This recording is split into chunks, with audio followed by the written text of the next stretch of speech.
Hey everybody, how was y'all day? Man, let me tell y'all a little bit about my day. So I went to work today, right? And get in the door, clock in, getting ready to, start working on opening the store. First thing I realized, got call outs. Y'all know how it is working in restaurants, and you come in, you got your set staff, and you get call outs, and oh my God. So I get a call out. So, all right, cool, roll with the punches, we'll be all right. Then, one of my positions, one of the stations that one of my other employees is trying to open is missing a part that they absolutely need to get that station up and running, because the closers last night lost that part. So I spent 20 minutes, 30 minutes running around the store looking for the part, checking under freaking shelves and machinery and looking for this stupid one little small part that was lost from closing. Spent 30 minutes. So now not only am I short staffed, I'm short a person. Now I'm behind 30 minutes trying to find a stupid part. Then I go in the office to try to get my opening paperwork done. And what the hell happens? The daggone computer don't want to work right.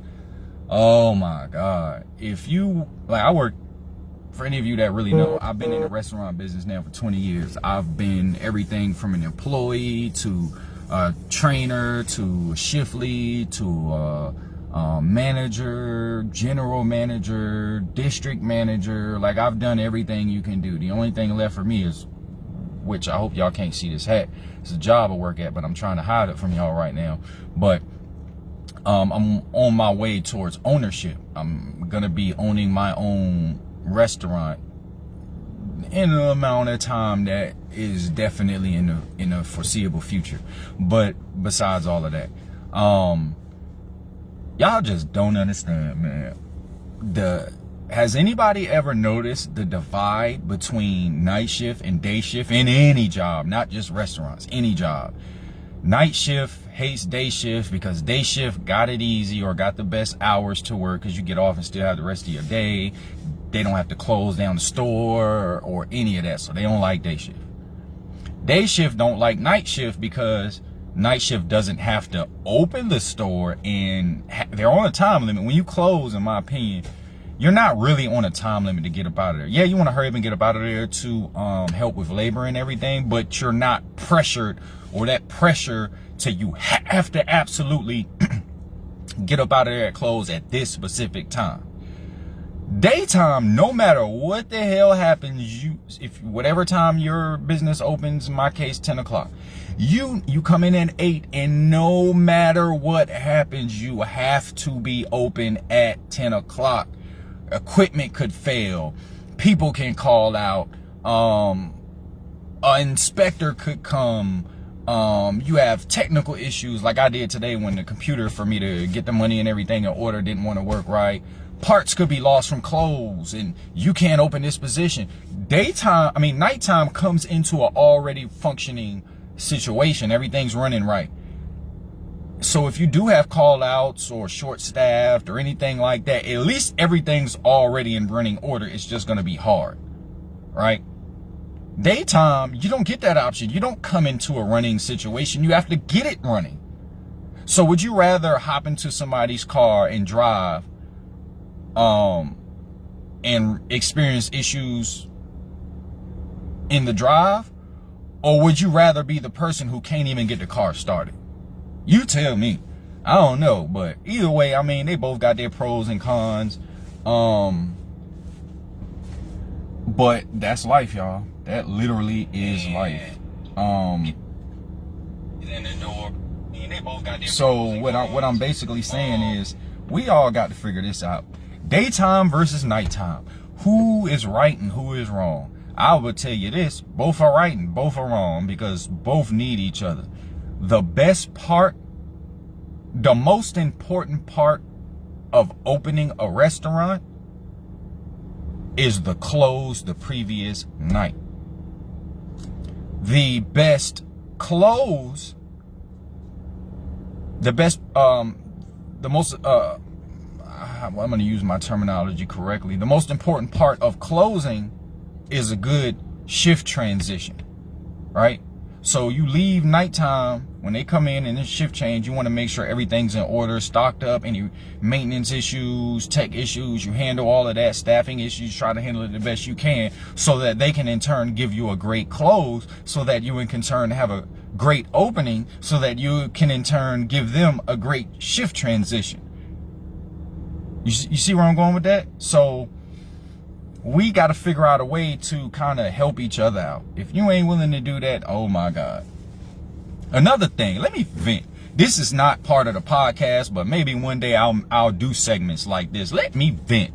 I work in a restaurant, and here are some of the things I want to vent and get off my chest. Dang, I wasn't even planning on doing this, y'all. But since I'm here and y'all might go see this and listen, let me get through some of the things. First of all, if I work at a restaurant, let's just say technically I open at 10 o'clock. Let's say for the rest of this conversation, the hours of the business restaurant is 10 a.m. to 10 p.m., right? Don't be the type of customer to where 10 o'clock hits or 9:55 hits and you standing at the door. Come on, bro. Like, can I get 10 minutes? Can y'all start arriving at like 10:10? Give me like I unlock the door, open, we good, we ready for service, everything's good. You know, any last minute things I can handle. But when you right there at the door at opening 5 minutes prior, that puts me in an irritable state. Like, bro, really? I've had some jobs I've worked at, some restaurants I worked at where we about to open at 10 and it's 8 people standing at the door, peeping through the window, looking around. Like, bro, we don't open for 5 minutes. And then, come on, man. Really?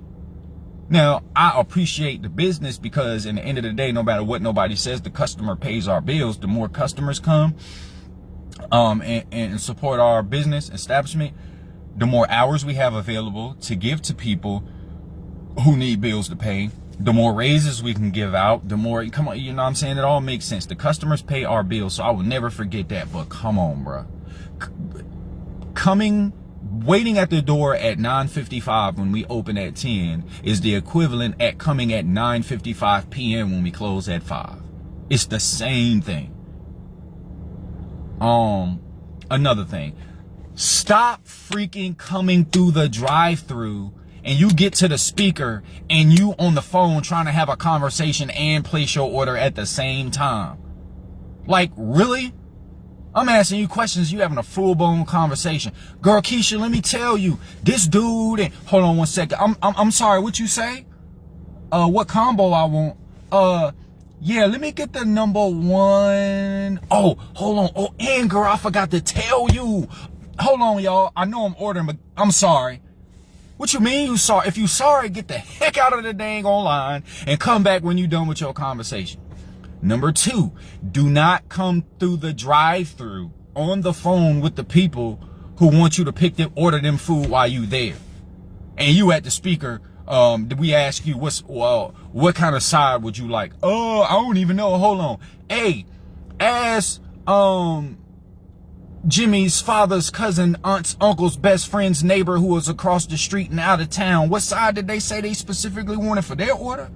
Like, bruh, tell everybody to text you exactly what they want. Format it, put everything in a list, know exactly everything everybody wants. So when you come through the drive-thru, it's a seamless experience. Now, why am I saying this? Because you can come inside and order at the register and I wouldn't have none of these complaints. Here's the reason why it's a complaint. The drive-thru is for a expedient service experience. What the heck is expedient about taking 10 minutes to order because you don't know nothing? Please explain that to me. Here's another thing. What else? What else do I want to speak on? All right, here you go. A lot of cashiers are gonna appreciate me speaking on this.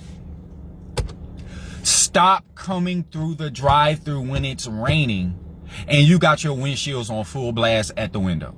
Your windshield wipers. You are splashing the damn cashier with your windshield wipers straight in the face. Right? That makes no sense. here's another thing. Stop having your stupid pets, dogs, and whatever you want just all on your lap, yapping and trying to bite or bark at the daggone cashier. Stop doing that. Why? I don't like your dog. I don't know your dog. I love dogs, don't get me wrong. I love dogs. I'm a huge dog supporter. It's actually my favorite pet. And for y'all that don't know, I'm Asian. So you come through my line with your dog, I'm thinking about how I can cook it. Barbecue German Shepherd, sweet and sour Chihuahua, shoe board, Rottweiler lips, baked beagle back. Man, y'all just don't understand. You ever had a nice crispy tray of poodle paws? It's delicious. Oh my God. Oh my God. So you take your dog meat and you let it marinate overnight. Right before you fry it, you get you some Alpo.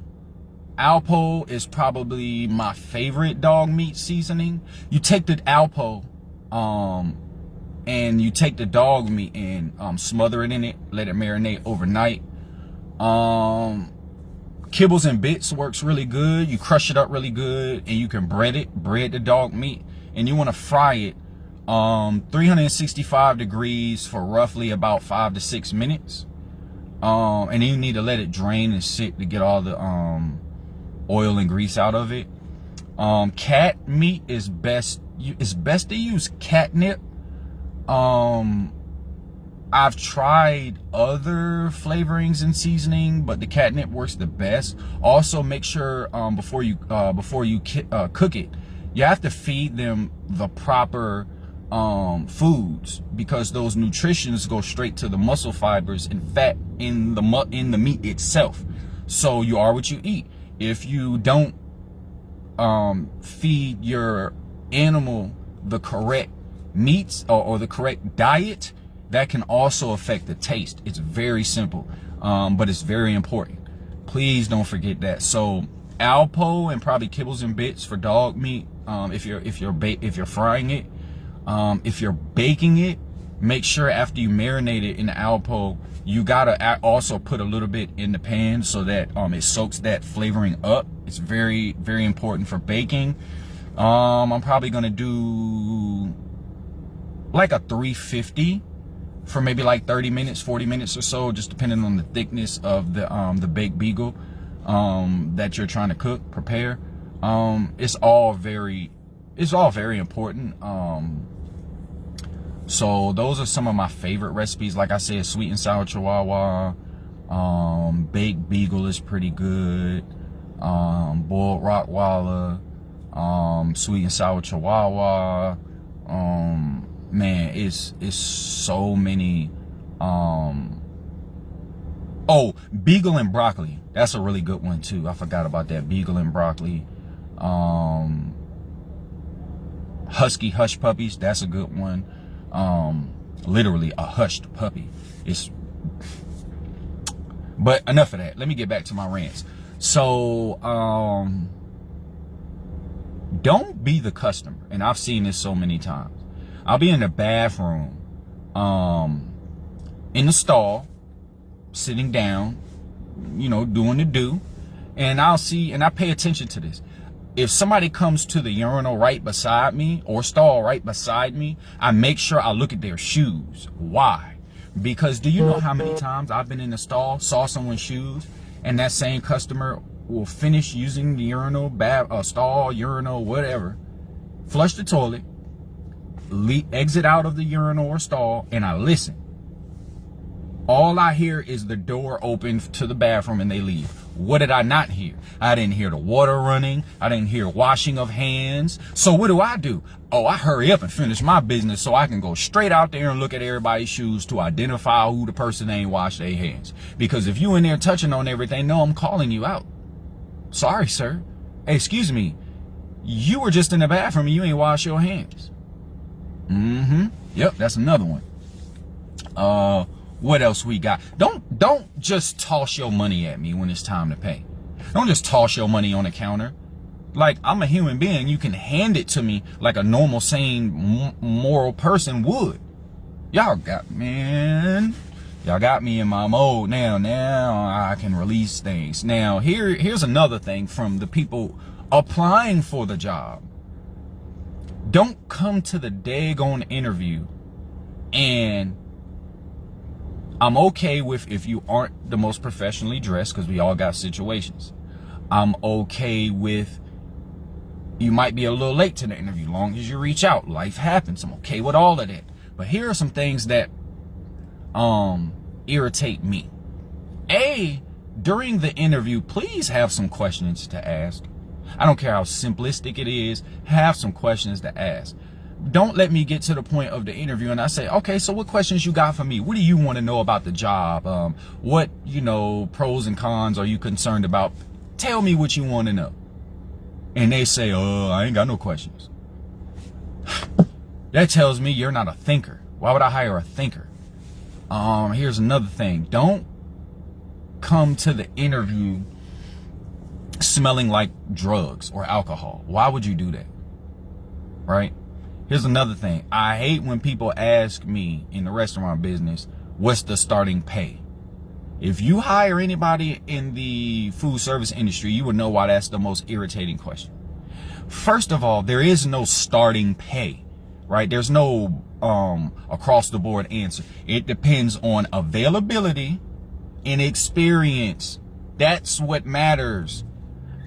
Why would I say, okay, the starting pay is $12 when someone will come in and never worked a job a day in their life or never been in a restaurant and they start at $12? Why would that be the starting pay when someone else could come in and say, yeah, I got 10 years of experience working in restaurants. I've worked everywhere from Wendy's to McDonald's to, wherever restaurants you want to speak on. Why would I pay them $12? So don't come to a restaurant thinking that there's some magical base pay that we're going to start everybody else out at.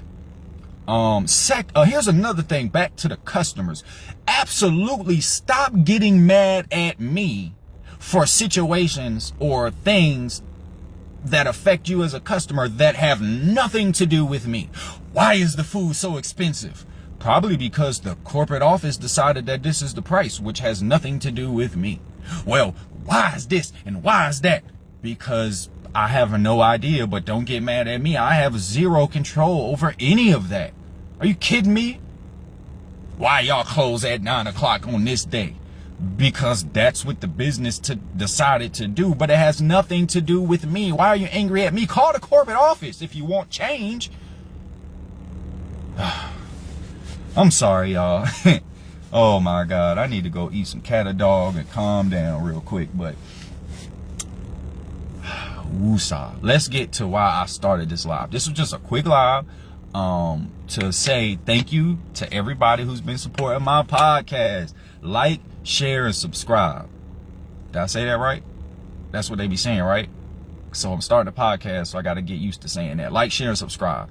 But no, let me be serious real quick. So as a lot of you know, I'm really desperately trying to get my YouTube page off the ground. I know nothing about YouTube. I know nothing about streaming. This is literally a guy who has a story to tell and wants to make it as accessible to as many individuals as I possibly can. Possibly giving people who are going through tough situations I'm trying to give these people the comfort to be willing to open up and share their experience. This overall podcast I'm starting is really just one giant therapy session that you don't have to pay for, and your peers are the people who are going to listen to you, give you advice, and be there for you. I don't want you to be struggling and feel like, man, I don't want to go to therapy. I did that myself, y'all. I never wanted to go to therapy because I never felt comfortable talking to a complete stranger who knows nothing about me, about my problems, right? I don't want to do that because I feel like if you've never been in my situation, or gone through what I've gone through, how can you possibly give me advice? But here, if I'm going to go to a therapist, I want to hear the therapist's life story before I decide if you're right for me. How can you possibly, like I just said, give me advice about a situation you know nothing about? And that's what the goal of this podcast is to do. You're going to hear my life story and everything I've been through. And if you can relate to anything I'm saying, and you see how open I'm willing to be and put my embarrassing moments, the shame moments out there, the good times out there for the world to see over, hopefully that motivates you enough to be willing to talk to me at least, or us. Someone out here is going to listen to what you have to say. We got your back. And that's what this is, a safe place for us to talk to us. And I really, really, from the bottom of my heart, appreciate everybody who's been listening to this podcast, the last few episodes, commenting, helping me out, supporting me. But the biggest thing I want to say is, which I found out because I just started YouTube page and know nothing about it. In order for you to live stream on YouTube, you have to have at least 50 subscribers. So I started the YouTube page, have 0 subscribers, try to go live, and it says you need to have at least 50 subscribers, right?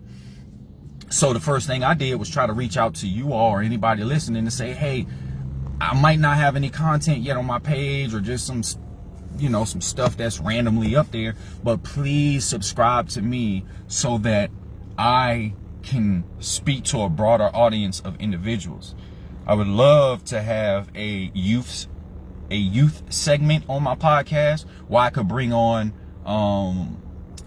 kids, the youth. I would love to bring them on and talk about the tough situations they going through. Tell them about situations I've been through, what I did to get myself out of it, or how I circumvented a bad situation and flipped it around to make it a positive. These are things they need to know. I want to tell you how to work on your credit. I never went to a class in all of the years I was in school, from elementary, middle, and high. I never once had any teacher come to me and teach me how to manage my credit. Had I known the simple things and tips to do to focus on credit, my credit would have been higher a lot longer ago. Not only that, if you teach me about credit, now my focus is on credit. I did not ever in my entire life focus on my credit whatsoever, care about it, think about it, until I went to go purchase my first car. I went to purchase my first car, and all of a sudden I'm being met with a topic of credit scores that I had no knowledge of. So I'm in there, and the sales people can obviously tell you have no knowledge in this or that, so they're gonna try to get over on you. It's facts. So we gotta teach our youth what we learned in our older ages. We gotta give it to them while they babies and they young, so that by the time they're able to get out there and do things like buy cars and get credit cards and all that kind of stuff, they're already ahead of the game. So anyways, please, if you're listening to this, I think I'm at like 31 subscribers now. After close to 48 hours, I was able to get 31 subscribers, and I need 50, so I need 19 more. Please subscribe to my YouTube channel. Go to YouTube, look up The Book of Life Podcast. All one word, The Book of Life Podcast, and you will see me pop right up. Like I said, I got 31 subscribers, so very little, hardly any, so it shouldn't be too hard to determine which page is really mine. And if you are a little confused, just scroll down and check my recent posts. I've posted my YouTube channel within the last 2 days several times. So please, help me reach my goal of just simply going live on YouTube. I'm not trying to get money. I'm not trying to get rich. I'm just trying to give the knowledge and life experiences and stories that I have. So if you can literally take, 15 seconds out of 24 hours of your day, can you please just hit one button for me? Do you care enough about me to hit a button on your phone? Do you care enough about me to click a button? I only need 19 of you to click a button. After that, if I never get another subscriber for the rest of my life, I'm cool with that. At least I'm still able to reach other people that matter.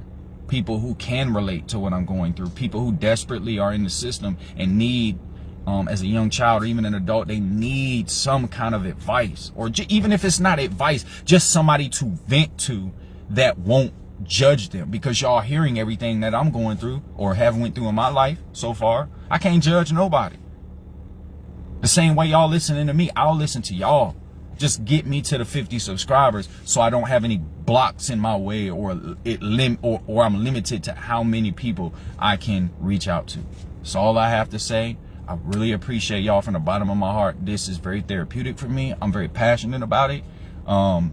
I have much more planned for the podcast than just, you know, the therapy sessions. I have educational blocks, religious blocks, sports, all those different blocks that I'm trying to, you know, enter in. So please help and support my journey.